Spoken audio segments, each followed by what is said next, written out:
5 runners making a good line here as the Mobile swings into the straight. And we've got a green light and they're underway. And from the outside gate, Cranbourne was the best to begin, and he's sailing across to take up the lead role. Coming across with it there is Hiranya, and it's going to drop in behind the leader into second spot, just in front of Mac Almighty.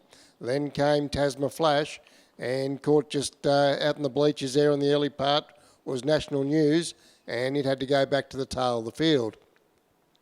So the 5 runners, they've found their order pretty quickly here, and into single file they go.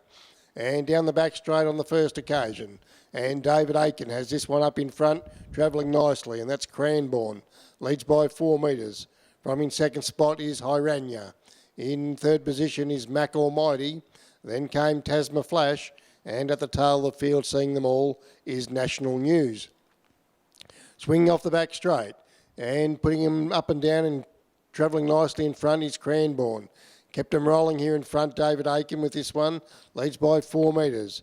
Hiranya is having the gun run behind the leader.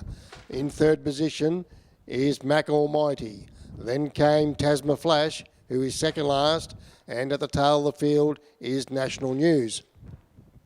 Swing into the straight, and down the judges' time to get the bell.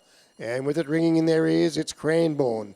Leading throughout so far has been the Lamplighter.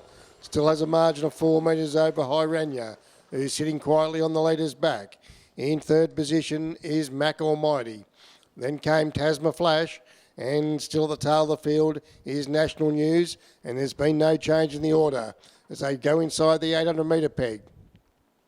And they've got to run down Cranbourne. Still has a margin of 4 metres. Over in second spot, Hiranya. Then came Mac Almighty as they start to pick up the tempo once again. Then came Tasma Flash, and from the tail of the field, National News is trying to get around that runner, and they must be freewheeling here because they've stretched them out here as they work to the 400 metre peg. And Cranbourne still the one to run down. Hiranya's sat on its back throughout. We'll have the last crack at it. Then came Mac Almighty, and from a long way back, National News has been a good effort, win, lose or draw. Into the straight they come. And Cranbourne will call her in front. Coming off its back there is Hiranya, but not making any impression on this lead at the moment. And Cranbourne is going to go the line a good winner from pillar to post. Cranbourne wins by 4 metres to Hiranya, who never gave up the ghost. Break of about 15 metres back to National News. A similar distance further back then to Mac Almighty, and at the tail of the field was Tasma Flash.